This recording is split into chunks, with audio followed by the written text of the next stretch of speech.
Bonjour les CM1, on se retrouve pour la suite de l'histoire de Chapeau rond rouge que nous avons continué en début de semaine, avec aujourd'hui le texte numéro 4 que je vous lis tout de suite. Rappelez-vous que Chapeau rond rouge arrivait chez Mère Grand et que le loup était couché dans le lit de Mère Grand. Mais non! C'est ce gros chien qui joue au loup! Oh, l'affreux! Le misérable! Il a mangé ma grand-mère! Dire que je lui ai donné une galette. À ces cris, le loup ouvrit un œil, complètement ahuri. Qui est là? Chapeau rond rouge l'assomma avec un chandelier. Bam! Prends ça, sale bête! Et oui, elle pense qu'il a mangé la grand-mère.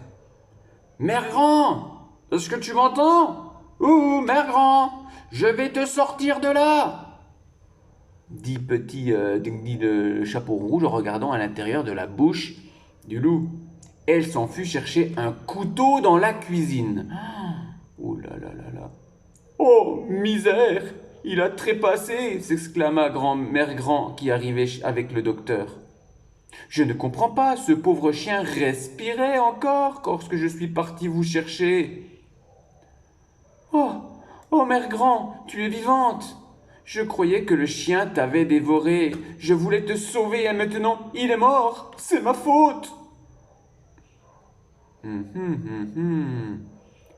Et continuons donc l'étude de ce texte avec les questions de compréhension pour voir si tu as bien compris l'histoire. Alors, première question, à chaque fois un mot interrogatif qui est le point d'interrogation qui montre que c'est une question. Qui est dans le lit de Mère Grand? Alors ça, c'était la fin de l'histoire précédente et le début de celle-ci.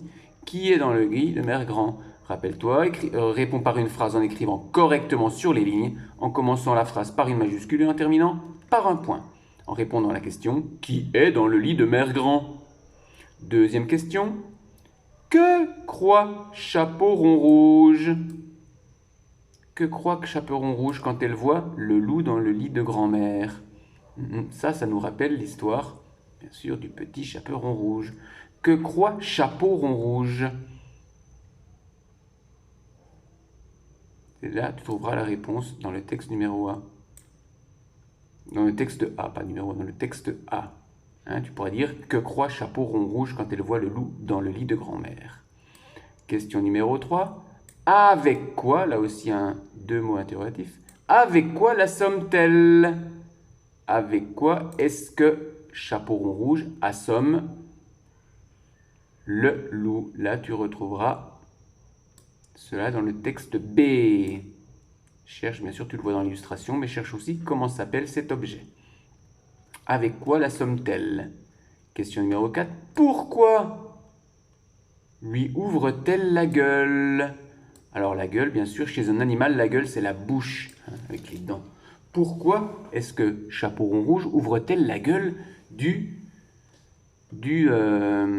loup lorsque tu vois ici dans l'illustration? Est-ce que tu la vois ici dans l'illustration? Voilà, on voit Chapeau rond rouge qui ouvre la gueule du loup. Alors on te demande bien sûr pourquoi Chapeau rond rouge ouvre-t-elle la gueule du loup?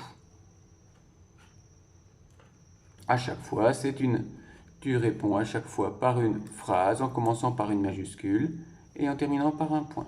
Cinquième question, que va-t-elle chercher dans la cuisine?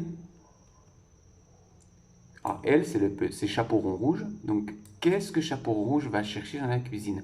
Que va-t-elle chercher dans la cuisine? Et ça, bien sûr, tu peux voir cela dans le texte C.